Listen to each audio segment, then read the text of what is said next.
Assalamualaikum warahmatullahi wabarakatuh. Salam sejahtera untuk kita semuanya.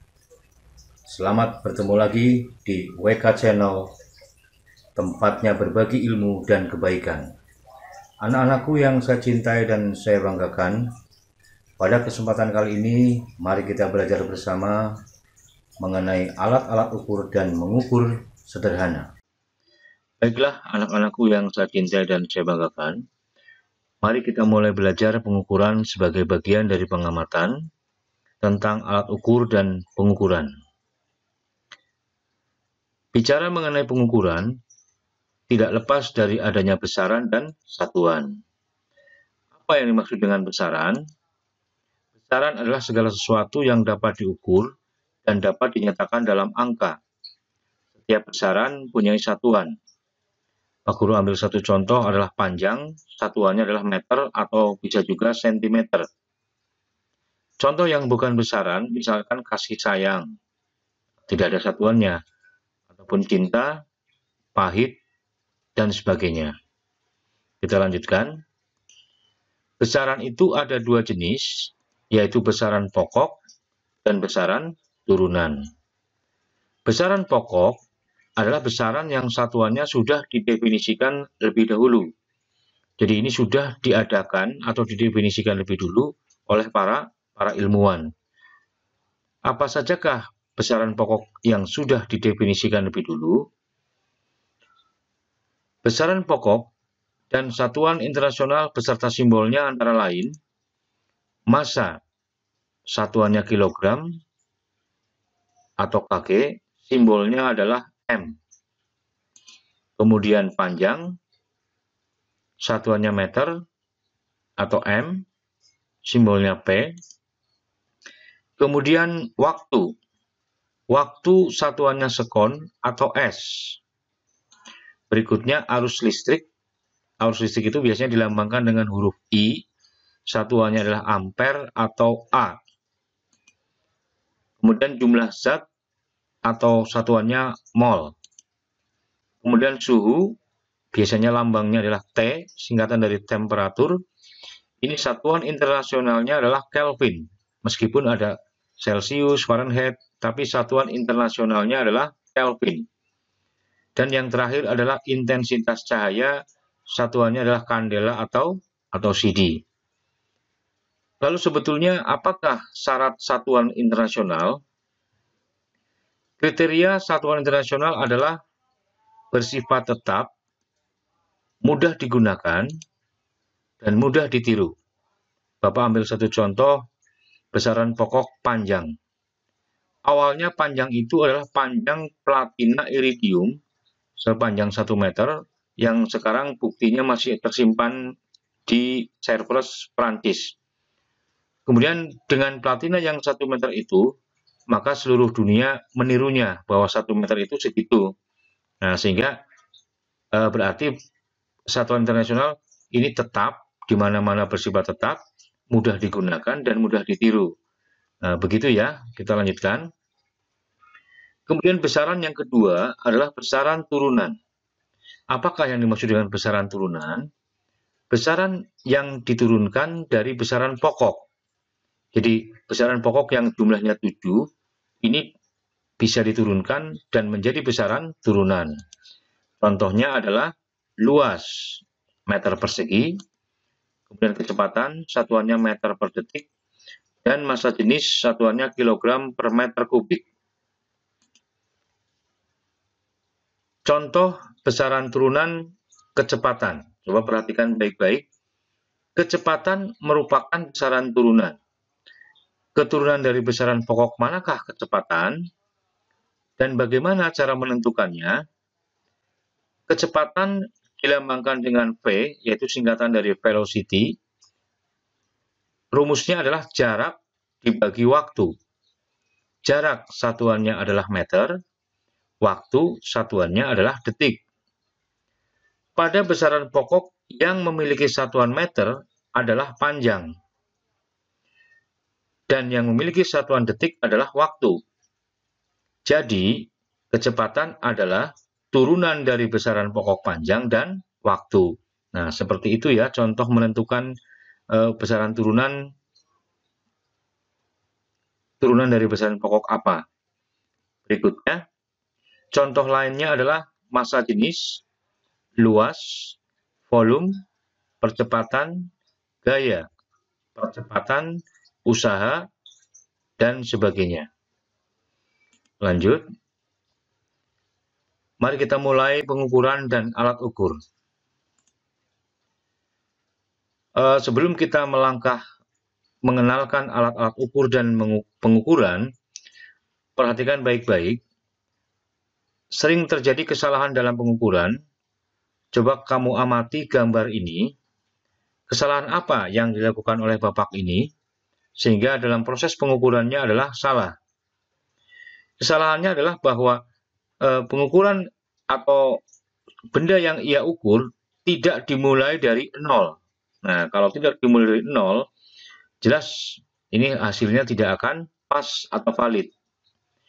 Kesalahan berikutnya adalah kesalahan paralaks, yaitu kesalahan pembacaan alat ukur karena posisi mata yang tidak tepat. Kalian perhatikan gambar ini. Ada 3 posisi mata. Yang pertama yang di atas, tengah, dan bawah. Ketika membaca skala 12, posisi mata manakah yang paling betul? Posisi mata yang paling betul adalah yang di tengah atau lurus dengan skala. Kenapa? Karena ketika kita menggunakan posisi mata yang di atas, itu skala ini bisa tidak tepat di 12, ini bisa menunjukkan lebih dari 12, begitu pula yang di bawah. Gitu ya. Baik, kita lanjutkan.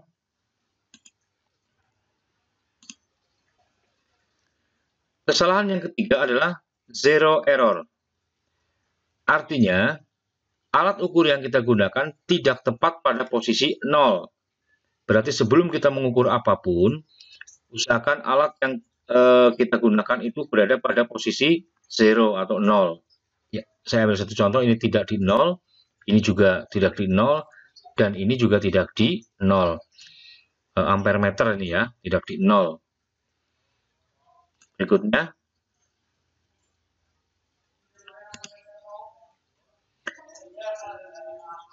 Kita mulai dengan mengenalkan contoh alat-alat ukur panjang. Alat ukur panjang antara lain penggaris. Ini sudah pernah hampir tiap hari kamu bawa ya ke sekolah. Yang ini adalah jangka sorong dan yang ini adalah mikrometer. Dari ketiga alat ini yang paling teliti adalah mikrometer skrup. Karena ini bisa mengukur dengan ketelitian 0,01 mm. Jangka sorong 0,1 mm dan penggaris ketelitiannya adalah 1 mm. Ya. Jadi yang paling teliti adalah mikrometer. Bagaimana cara mengukur menggunakan mikrometer? Perhatikan baik-baik. Mikrometer ini bisa mengukur ketebalan kertas karena dia ketelitiannya 0,01 mm, luar biasa ya. Mikrometer terdiri dari 2 skala. Yang pertama ini adalah skala utama, yang ini skala nonius. Prinsipnya seperti apa? Nah, kita lihat. Ini ketelitiannya adalah 0,1 mm. Cara membacanya adalah berapakah hasil pengukuran pada termometer di gambar ini. Hasil pengukurannya adalah SU, skala utama ditambah skala nonius kali 0,01. 0,01 adalah angka ketelitian. Kita lihat yang ini, yang skala utama. Ini adalah 0, setengah, 1, 1,5, 2, 2,5, 3, 3,5, 4, 4,5. Berarti skala utama menunjukkan 4,5 mm.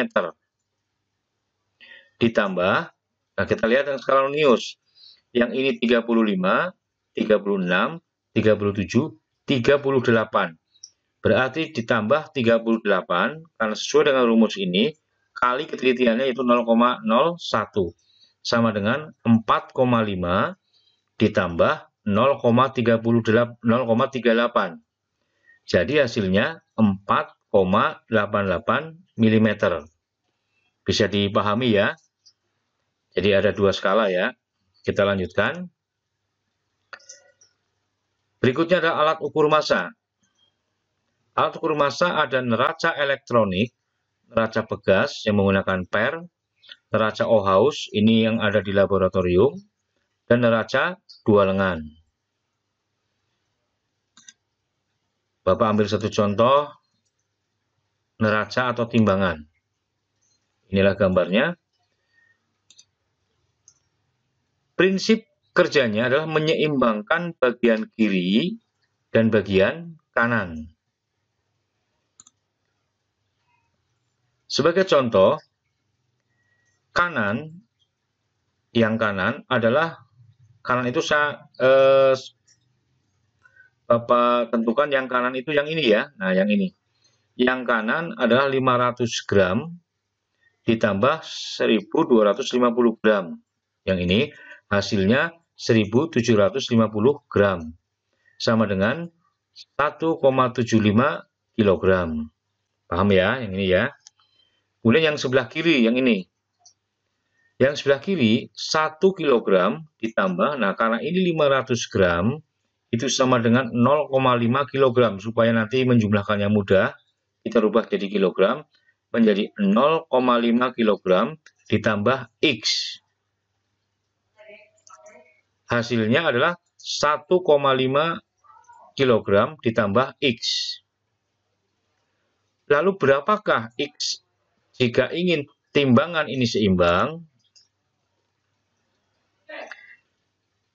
Agar seimbang, maka X sama dengan 1,75. Nah, tadi hasil dari ini dikurangi 1,5 sama dengan 2, salah ini ya, sama dengan 0,25 kilogram. 0,25 kilogram setara dengan 250 gram. Berarti X harus ditambah 250 gram atau 0,25 kilogram. Jangan lupa yang ini salah ya, ini harusnya 0,25, nah sesuai dengan yang ini. Lanjut, bisa dimengerti ya. Lanjutkan. Alat ukur waktu antara lain ada jam matahari, jam pasir, jam dinding, bisa jam tangan atau arloji, dan stopwatch. Contoh cara pengukuran menggunakan stopwatch.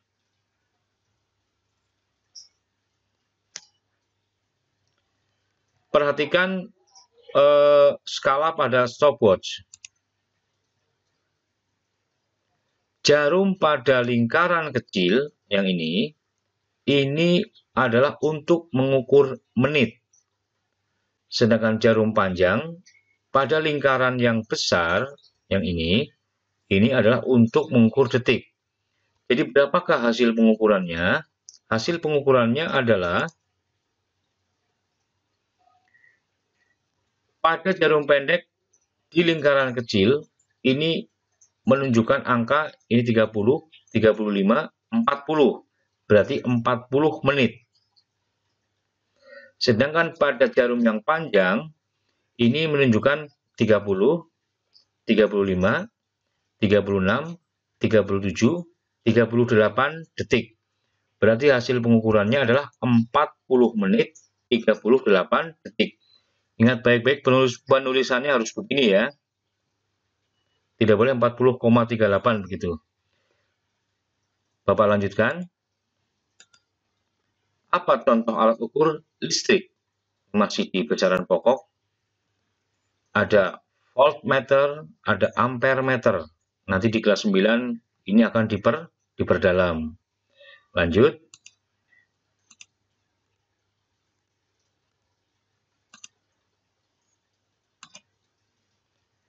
Sedangkan alat ukur intensitas cahaya adalah luxmeter. Kalau intensitas cahaya ini akan diperdalam nanti saat kamu di bangku SMA ya, sekolah menengah atas. Oke, kita lanjutkan.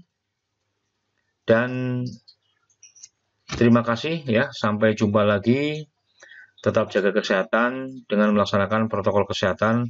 Mudah-mudahan sedikit dari Pak Guru bisa membantu kalian memahami alat-alat ukur dan pengukuran sederhana. Sampai jumpa di seri selanjutnya. Mohon maaf kurang lebihnya. Billahi taufiq wal hidayah. Wassalamualaikum warahmatullahi wabarakatuh.